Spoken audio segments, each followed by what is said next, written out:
मस्त असं गावाकडच्या काटे भेंडीची कालवण रेसिपी जर का आपल्याला पाहिजे असेल तर काटे भेंडीची आमटीची जर का रेसिपी पाहिजे असेल तर नक्की व्हिडिओला लाईक शेअर आणि सबस्क्राईब करा आणि नक्की कमेंट करा की तुमच्याकडे या भाजीला काय म्हणतात. आमच्याकडे काटे भेंडीची आमटी किंवा काटे भेंडीचं कालवण म्हटलं जातं. तर नक्की रेसिपी पूर्ण पहा. नमस्कार, रोहिणीज किचनमध्ये आपलं खूप खूप मनापासून स्वागत आहे. आज आपण करणार आहे ते ही काटे भेंडी. तर काटे भेंडीला हात लावण्यापूर्वी पहिल्यांदा आपण थोडंसं जे तेल असतं ते चमच्याने हातावर घ्यायचं आहे आणि हाताला असं थोडंसं चोळून घ्यायचं आहे.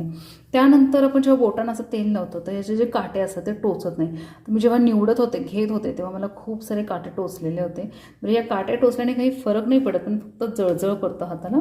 सो असं नेहमी लक्षात ठेवा की या काटे भेंडी घेतल्यानंतर हाताला तेल प्रथम लावायचं आणि मग ती सोलून घ्यायची आहे.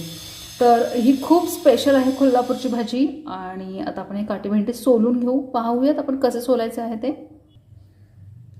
तर मी इथे विळे घेतलेले आहे, टोक काढायचं आहे आणि आपण अशी सगळी काटे भेंडी जी असते ती सोलून घ्यायची आहे.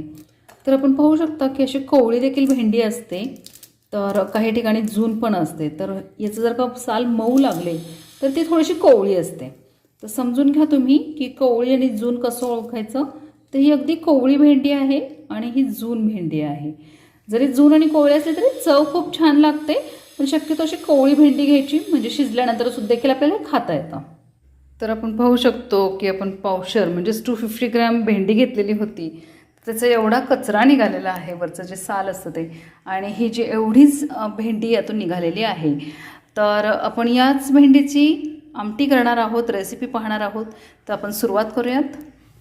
तर आपण भेंडी भाजण्यासाठी एक भांडं घेतलेलं आहे आणि त्याच्यामध्ये मी थोडंसं तेल ॲड करते आहे.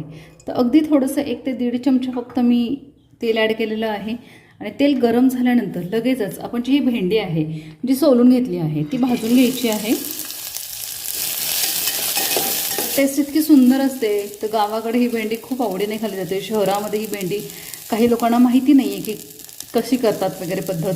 तर अगदी कढी भेंडीसुद्धा खूप छान होते. तर मी आता नॉर्मल रेग्युलर जी भेंडी आहे, ज्याला आमच्याकडे गावाकडे भेंडीचं कालवण असं देखील म्हणतात, तर ती भेंडीची आमटी आहे ती आता आपण करणार आहोत. आणि अगदी थोडंसं भाजायचं आहे, खूप काळे काळे डाग पडले नाही पाहिजेत किंवा करपलं देखील नाही पाहिजे.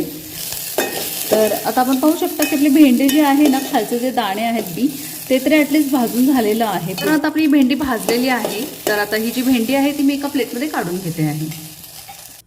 भेंडी भाजून घेतलेलंच भांडं मी पुन्हा गॅसवर ठेवलेलं आहे आणि ते भांडं गरमच आहे. तर मी आणि पुन्हा 1 ते 1.5 पळी तेल घेतलेलं आहे. फक्त अर्धा चमचा मी इथे मोहरी घेतलेली आहे. मोहरी तडतडल्यानंतर लगेचच आपल्याला इथे अर्धा चमचा जिरे ॲड करायचं आहे. इथे मी बारीक चिरलेले 2 कांदे घेतलेले आहेत. कांदा छान असा लालसर भाजून घ्यायचा आहे. कांदा थोडासा मऊ झाला पाहिजे.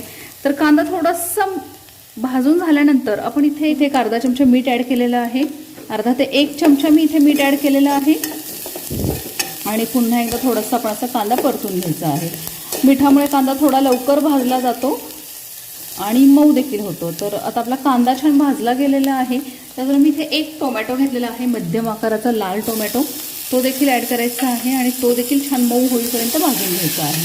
अगदी अर्धा छोटा चमचा हिंग घेतलेला आहे. त्याचबरोबर 1 चमचा हळद घेतलेली आहे. त्याचबरोबर मी इथे धणे जिरे पावडर घेतलेली आहे, तीसुद्धा ॲड करायची आहे. तर एक अर्धा चमचा मी इथे पाहू शकता, अर्धा ते 1 चमचा मी इथे धणे जिरे पावडर घेतलेली आहे. आणि पुन्हा हे सर्व मिश्रण थोडंसं मिक्स करायचं आहे. आता मिश्रण छान तेलामध्ये मिक्स झालेलं आहे. त्याचबरोबर आपण इथे लाल चटणी घेतलेली आहे, कोल्हापुरी लसूण कांदा चटणी.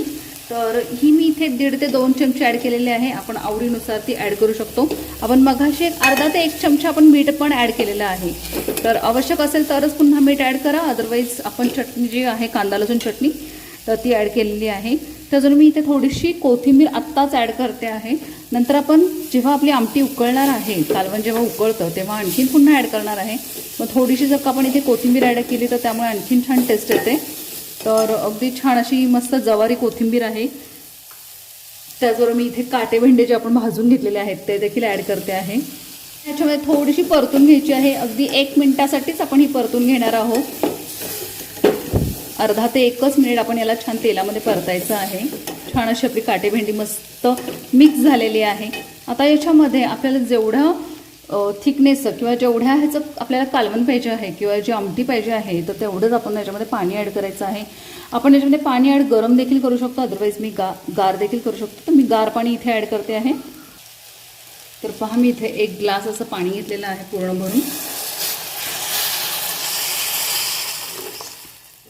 आता हे शिजून थोडंसं पुन्हा घट्ट होईल. 2 उकळ्यांमध्ये आपली भेंडी छान शिजते आणि टेस्टला अगदी जबरदस्त असते. आता आपण पाहू शकता की मस्त असं आपलं हे जे काटेभेंडीचं कालवण आहे, काटेभेंडीची आमटी आहे ती मस्त अशी उकळली गेलेली आहे आणि 1 ते 2 उकळ्यांमध्येच ही मस्त काटेभेंडी अशी आमटी तयार होते आणि खूप सुंदर अशी ही टेस्टला लागते. तर एकदा नक्की करून पहा. तर मस्त अशी आपली काटेभेंडीची आमटी तयार झालेली आहे आणि आपल्याला रेसिपी आवडली असल्यास लाईक, शेअर आणि सबस्क्राईब नक्की करा. थँक्यू.